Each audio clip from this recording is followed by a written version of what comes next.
Eileen Lang, head of a group that monitors the status of women in business, says that's not the way it usually works. She says that's why only 12 women head Fortune 500 companies. I say to people, close your eyes and picture a business leader. And most people picture a man. They don't picture a woman. So it is hard for a woman to break into that top leadership when people expect that she's not good at it, even when performance proves that to be different. And Lang says women are more often directed away from the executive suite. Women are more easily expected and assumed to be good at support roles, and men are considered to be better or more suited to leadership roles. Connie Bond-Stewart is a regional president of PNC Bank in Wilmington. She sees it differently. When you reach the top levels like Ellen Coleman has, it's based on performance. You have to have the skills to really be a strong leader, to gain people's respect and trust, to inspire them to follow you. She's done a great job of that. You're one of a very exclusive club. Only a dozen or so women are CEOs on the Fortune 500, and certainly there are many who are qualified to hold that post. Why aren't there more women as CEOs? I think that's a great question, and one that I don't have a good answer for. I just see so many really accomplished people out there and very bright heads of their fields. And I, am one that believes that we'll continue to see more and more women stepping into those roles. What does your appointment as CEO and chairman of the board say about DuPont? What does it say about you, Ellen Coleman?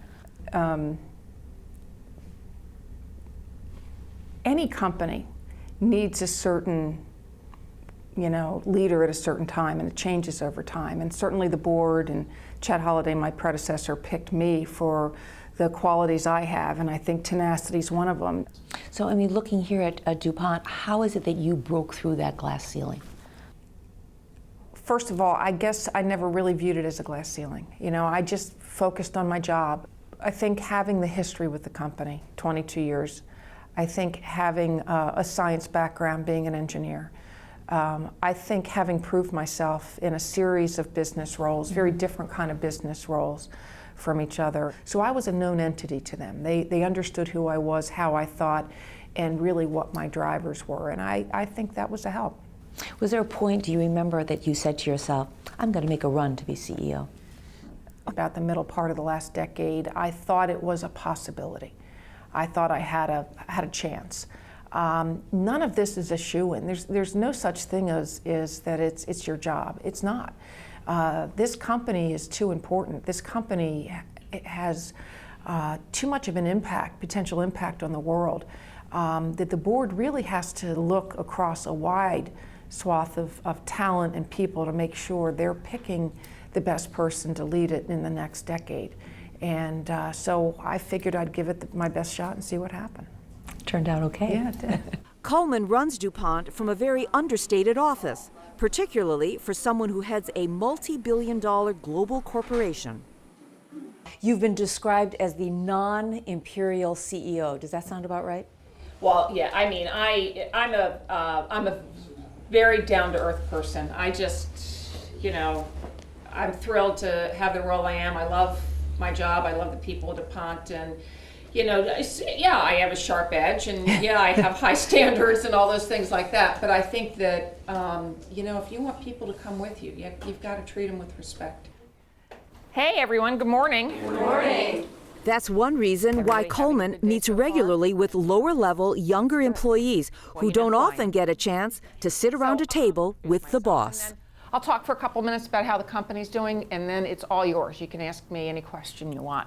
So, hi, I'm Ellen Coleman. I'm Chair and CEO of DuPont, and I've been in my job for 2.5 years now. What keeps you up at night?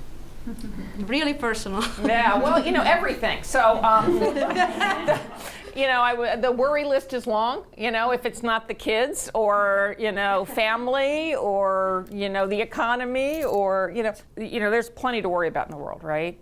And the question is, how prepared are you for dealing with it? One of her biggest worries is DuPont's place in the 21st century, a theme that comes up regularly at weekly meetings with her top executives. Today, I think we want to focus on the productivity and side of the directives. I'll touch upon all three pieces, the innovation side, the differentiation side, and the productivity piece. So on the innovation side, we're off to a really great start for the year. The first quarter, we had double-digit sales growth in all regions and in all segments, so we're off to a great start. The need for food to feed a growing world population is where Cullman thinks DuPont can do the most good and make the biggest profits. Today we're going to focus on just one market, so it's a way just to make sure we know what's going on out there. And so I guess today, Jim, you're up in the agriculture market? That's right, thanks Ellen. We're continuing to see tremendous long-term growth potential in the agriculture nutrition segment. You know, we delivered 10% growth in 2010, and we're continuing to invest heavily in research and building out our market presence around the world. DuPont scientists are modifying genes and seeds to feed a growing world population. The result is higher yielding crops that can survive droughts and other conditions. Nearly a third of DuPont's revenue comes from the sale of seeds and other agricultural products. Cullman also says finding cleaner energy sources and protecting the environment are other priorities for DuPont. So let's talk a little bit about solar panels. They've been around forever, and now DuPont is focusing on them. We had over $1 billion in revenue last year from materials that go into solar cells. We don't make the cells themselves, we make all the materials for them, or many of them. So you're big on reducing the carbon footprint on the planet. And what is DuPont doing to reduce its own fuel consumption? Well, you see right here, we're at one of our research laboratories here in Wilmington, Delaware, and we have solar here. In Hawaii, where solar is absolutely at grid parity, one of our Pioneer Seed research centers is 80% powered by solar. Over the last 2 decades, we have reduced our energy consumption by about 8% and saved the company $5 billion through not only things like solar, but individual programs at plant sites to reduce our energy it takes to create a pound of material. So Ellen, are you using any of these solar panels at home? I do. We have an installation of solar in the back of our garage. We put it in about 3 years ago. I figured if we're going to be a big material supplier, I wanted to understand what it was like to be a customer to the solar industry. And what are you saving? You know, it's about 6%, but with high school age boys, I'm not sure I'm saving much because I'm always turning the lights off around the house. Another big focus is what Cullman calls the protection division. A key product is Kevlar, which is used in everything from tires to bulletproof vests. In this lab, they're testing new ways to use Kevlar in tires. When this metal rod slams into the tire, it causes the same kind of stress as hitting a pothole. So we put this tattoo of all things on the tire. It's a tattoo with a bunch of dots. And the high-speed video camera tracks every one of those dots. And the distances between the dots change. That's the strain. And so we can see if the tire will fail by developing it in this machine. Kevlar has many uses, but it starts out as a fiber, a unique one. So this is Kevlar. It's a reinforcing fiber. It's one of the strongest fibers in the world. Kevlar is 5 times stronger than steel. That strength is put to use in helmets for soldiers in Afghanistan. But Kevlar also works closer to home, in places where tornadoes can send debris crashing into houses at more than 100 miles per hour. And when Kevlar-filled panels are used to make a safe room in a house, this is what happens. All the research at DuPont has one point, and that's the bottom line. It's a legacy Cullman would like to leave with DuPont. Charts, you want these back today? She delivers that message everywhere she goes, even to graduates at Lehigh University. We've seen pretty much everything that 2 centuries of turbulent world history can throw at a company. We're still here because we learned to be resilient. We learned how to use science to innovate, and we learned how to transform ourselves in an ever-changing world.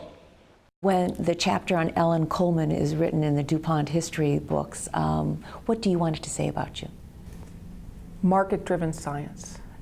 And that's important because? It's important because for our science to be relevant, for us to be successful, our science has to be relevant to our customers. That science has to be driven from the market side. That's why that's important. As a reminder of the company's rich past, Coleman rescued this painting from DuPont's archives and hung it in her office. It shows an important meeting held by the company's founder, E.I. DuPont, back in 1802. This is E.I. DuPont, and this is Thomas Jefferson. Now, that's Dearborn, who was Secretary of War, and that's Paul Revere, who brokered the meeting because Jefferson and DuPont were negotiating the price of black powder as the first commercial sale of DuPont to the U.S. government. Coleman's predecessors might never have imagined the things coming out of DuPont's labs these days. Still, the company's storied history puts extra pressure on its 19th CEO. Well, you certainly don't want to screw it up, do you? We've had a nice long, history there. You go into towns and you hear the stories about DuPont and what we did in the 30s, the 40s, the 50s, and you really are quite proud of what the company's accomplished. And so that is a lot to live up to. From that first sale in Delaware to one of the Dow 30 here on Wall Street, DuPont's come a long way. Now Ellen Coleman is leading the company in a period of global economic problems and ever-changing technology. She plans to take DuPont in a new direction by applying an old lesson that has seen the company through tough times in the past. Rely on science to innovate and to transform itself once again. If she succeeds, Coleman might just give DuPont the momentum it's been missing for years. So far, stockholders think she's off to a good start. That's it for this special edition of Nightly Business Report. I'm Susie Garov. Thanks for watching. Nightly Business Report is made possible by Smart global investing requires expertise from the ground up. With insights from local experts across the world, we have a unique perspective on global investing. Franklin Templeton Investments. Gain from our perspective. This program is made possible by contributions to your PBS station from viewers like you. Thank you.